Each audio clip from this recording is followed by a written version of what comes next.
नमस्कार। मैं कमलेश कबीर आपका एक बार फिर स्वागत करता हूं इस नए एपिसोड में।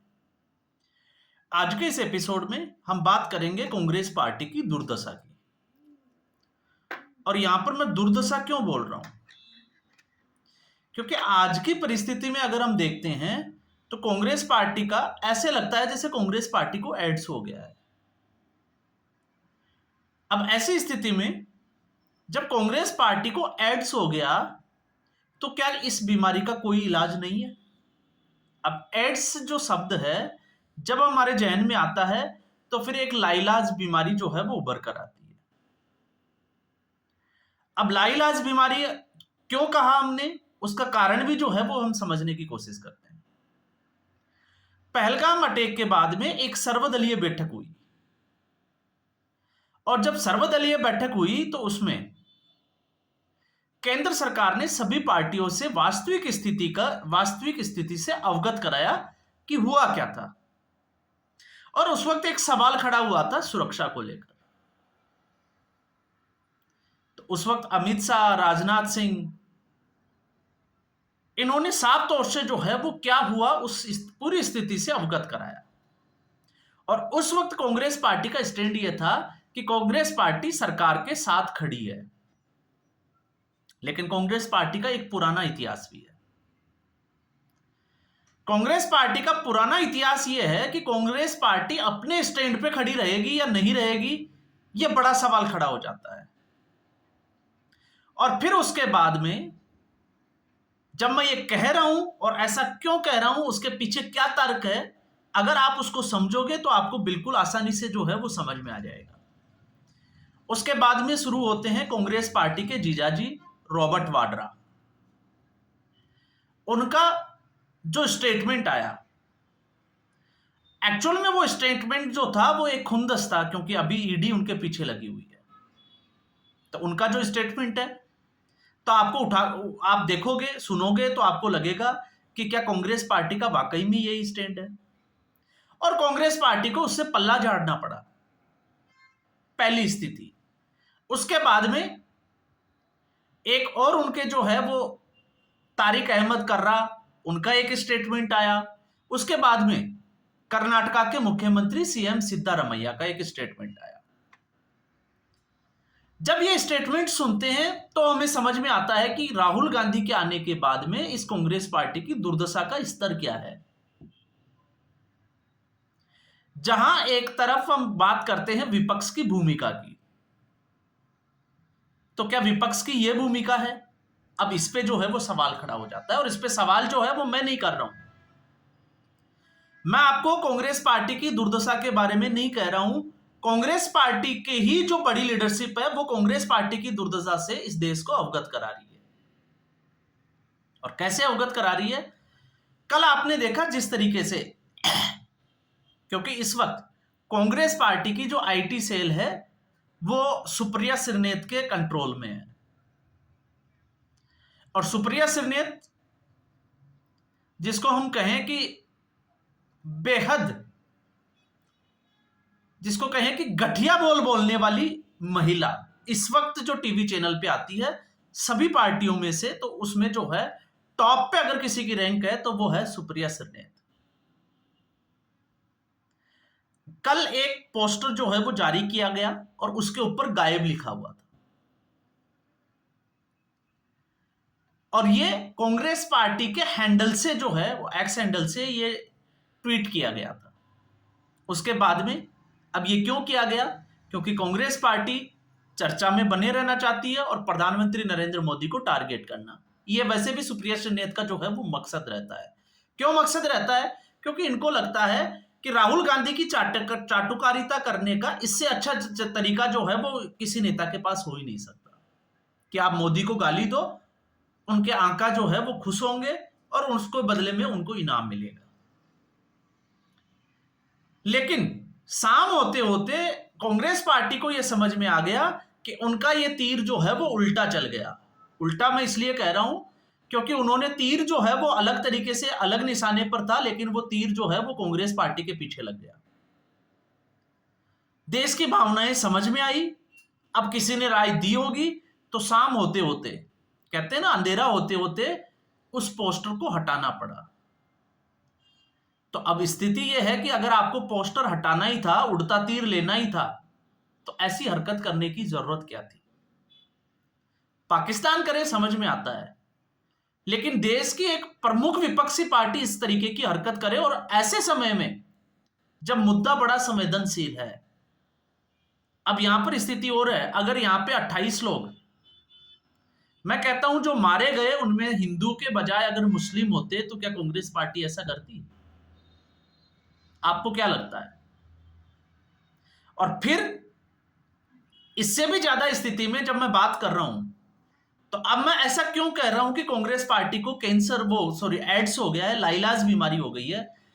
तो प्रियंका गांधी वाड्रा और केसी वेणुगोपाल की एक चिट्ठी, जिसको प्रियंका गांधी वाड्रा ने जो है वो साझा किया है, और कांग्रेस पार्टी के नेताओं को यह हिदायत देनी पड़ी है कि अपने आप को जो है वो देशभक्त दिखाएं, देशद्रोह नहीं दिखाएं।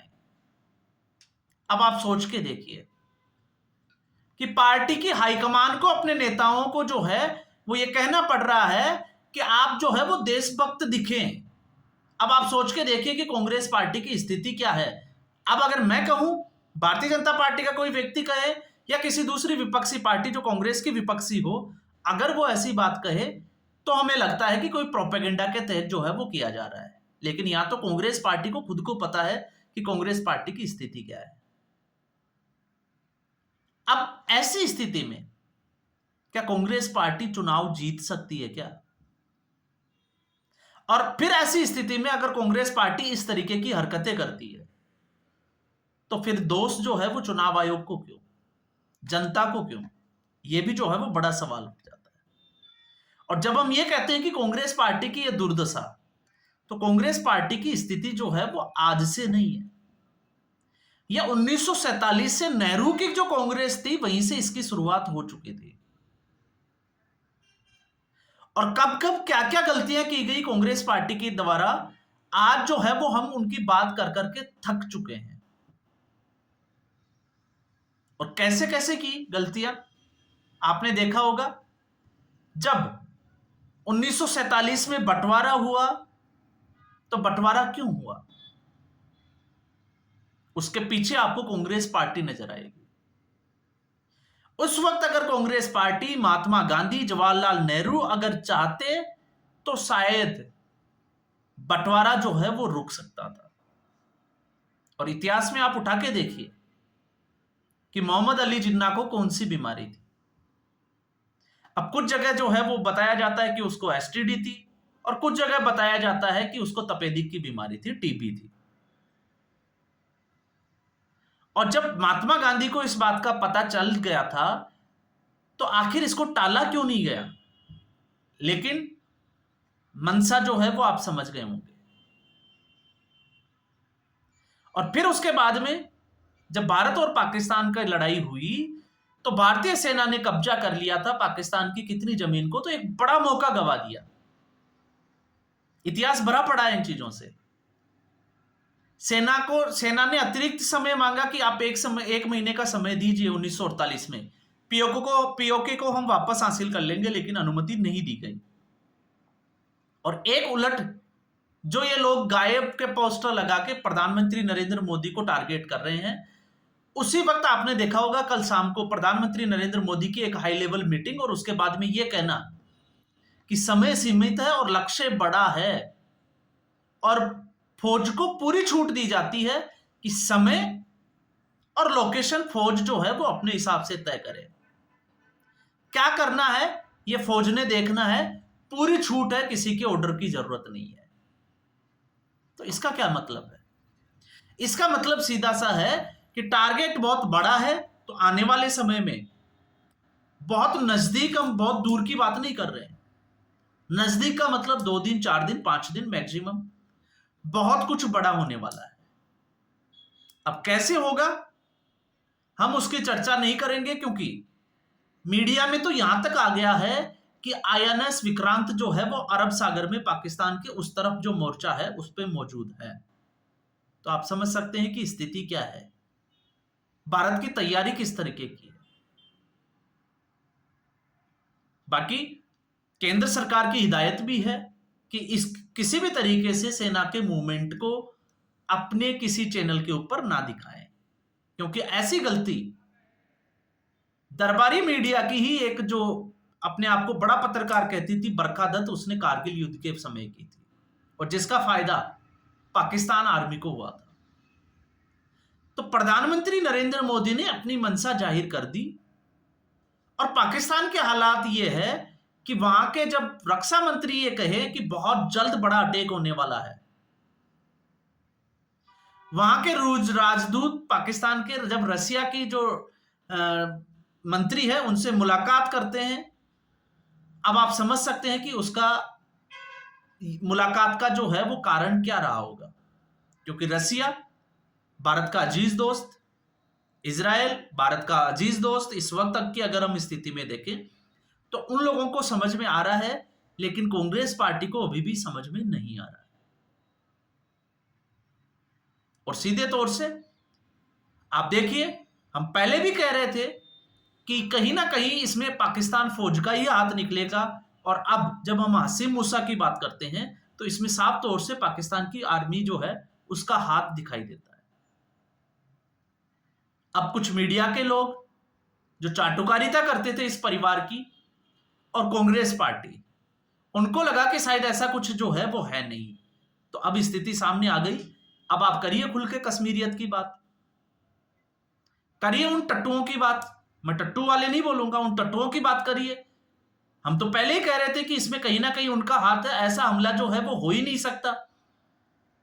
तो अब स्थिति सामने है ना, जो ग्राउंड वर्कर्स जो थे जिनको 15 लोगों को हिरासत में लिया गया, उसके बाद में जिप लाइन का एक वीडियो आया, और अब तो स्थिति साफ तौर से है कि हासिम जो मूसा और दूसरा आदिल हुसैन, ये दोनों ही, सॉरी आदिल हुसैन जो अनंतनाग का है, एक और जो जिसको कहते हैं अबू ताला नाम का जो आतंकवादी है वो पाकिस्तान का है। तो अब आप कहां मुंह अपना छिपाओगे? एक पत्रकार महोदय जो है वो जम्मू कश्मीर में जाकर बोल रहे हैं कि टूरिस्ट यहां आओ, यहां आना चाहिए, ये कश्मीरियत है। तो ऐसे लोग जो है वो आपको बरगलाने की कोशिश करते हैं, लेकिन ये हमारा टॉपिक नहीं था, इसमें हम अलग से जो है वो चर्चा कर सकते हैं। आज का टॉपिक था कांग्रेस। तो कांग्रेस अपनी स्थिति के लिए खुद जिम्मेवार है, और आज की स्थिति में अगर हम देखते हैं इस बड़ी घटना के बावजूद अगर कांग्रेस की हरकत है, तो कांग्रेस को आप मान के चलिए, एसटीडी की बात नहीं कर रहा मैं यहां पे, कांग्रेस को वाकई में एड्स है, और इसका इलाज कांग्रेस के पास भी नहीं है। फिर चाहे प्रियंका गांधी वाड्रा और केसी वेणुगोपाल कितनी ही नसीहत जो है वो अपने नेताओं को दे, देश जो है वो सब कुछ देख रहा है, देश जान रहा है, समझ रहा है, और देश को यह भी पता है कि कौन जो है वो इसके ऊपर एक्शन ले सकता है और कौन नहीं ले सकता। वो तो बिल्कुल नहीं ले सकते जो प्रधानमंत्री आवास में आतंकवादियों के साथ में जो है वो खाना खाए, वो पार्टी तो कतई नहीं कर सकती। तो आज के एपिसोड में बस इतना ही। उम्मीद करूंगा वीडियो एपिसोड आपको पसंद आया होगा। वीडियो को लाइक करें, शेयर करें, चैनल जरूर सब्सक्राइब करें। धन्यवाद।